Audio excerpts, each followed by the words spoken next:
Material possessions can tell someone your social status. They are mere tokens that say what you can afford. They can either represent you or cover up who you really are inside. You have a choice what you want and what you don't want to buy. Ethnicity can't be chosen. One is born with it. It defines your physical appearance, affirms your history. While material possessions define your social identity, your cultural identity is identified by aspects that go beyond what is on the surface. My name is Andre Galera, and this is my cultural identity.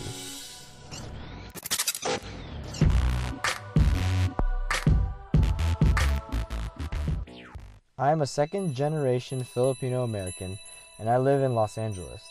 I was born in Honolulu, Hawaii, and my family and I moved to California when I was 4. My parents have been happily married for 25 years, and I have one younger brother. That's my past, but my cultural identity goes a little deeper than my life.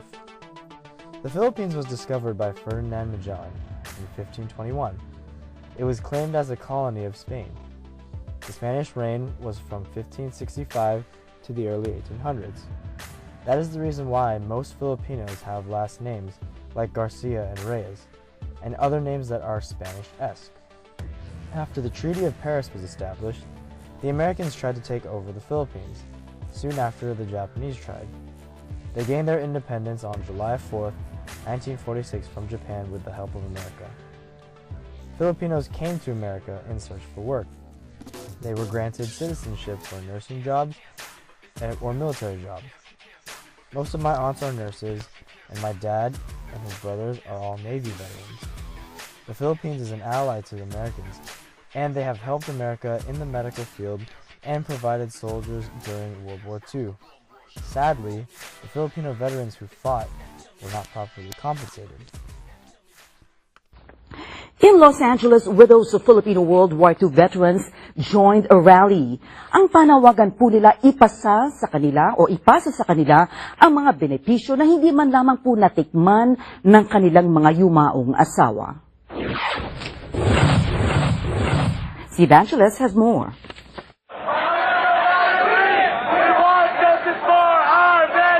For the last 15 years, Filipino World War II veterans, widows, and hundreds of their young supporters have been taking to the streets, demanding for justice and equity on Veterans Day. Our veterans has been unrecognized for the last... The organization is called Justice for Filipino American Veterans, or JFAV. They have been the main supporters for these vets, and they also have been the main coordinators for these rallies. This has a direct effect on my family because my grandfather worked in the sugarcane field in Hawaii. If I know my history, I will know my future. History has a very big impact on your cultural identity, and for me, this is the first part.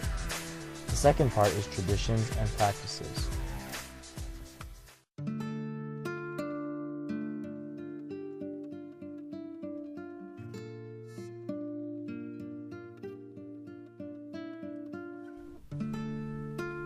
Family and religion are two values the traditional Filipino culture emphasize.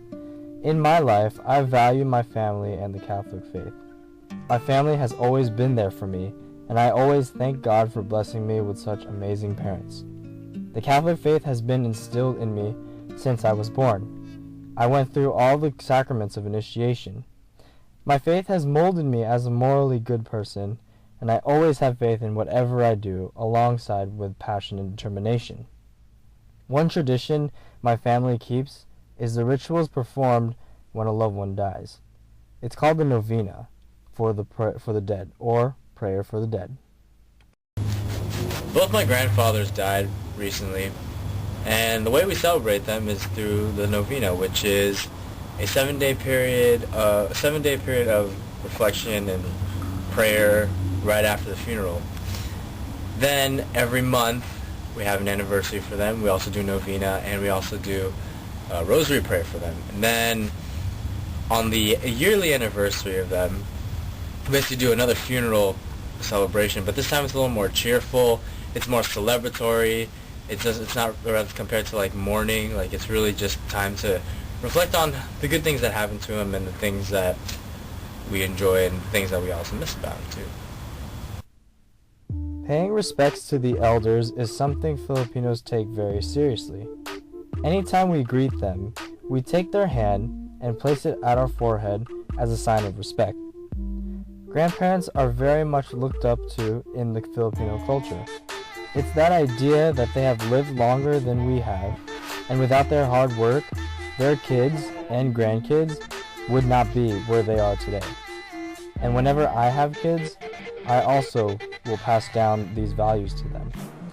I will always remember both my grandfathers, and their hard work is one of the reasons why I am me.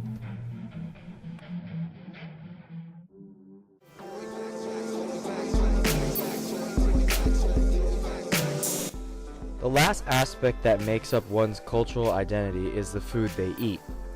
Traditional Filipino cuisine is a mashup of Chinese, Japanese, and Spanish foods. The meats are all usually marinated or boiled, the garlic and onions are sautéed, and then the vegetables and other ingredients are mixed up with the prepared meat. One dish that follows these simple steps is called sinigang. It is a stew that is not too thick, and it is great with rice. It has chopped onions, tomatoes, garlic, boiled pork, beans, bok choy, and potatoes. The ideas of sautéed come from the Spanish, and the mixing up of ingredients like in a stew or fried rice are from the Chinese. For example, pancit is a variation of the Chinese food chow mein, and arroz caldo is a Spanish main dish. However, the arroz caldo Filipinos make is more sour.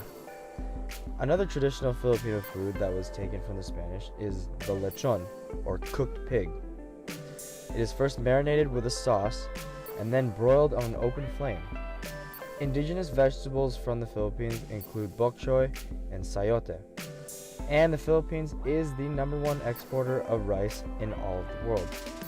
This landmark, the Rice View Terraces, is one of the famous sights to see in the Philippines. Philippine history, the traditions and practices of the Filipinos, and the food that I eat all make up my cultural identity. My values and the way I live my life make up who I am. As I've lived my life and noticed other cultures here in America, I have learned to accept who I am and just be me, a Filipino American.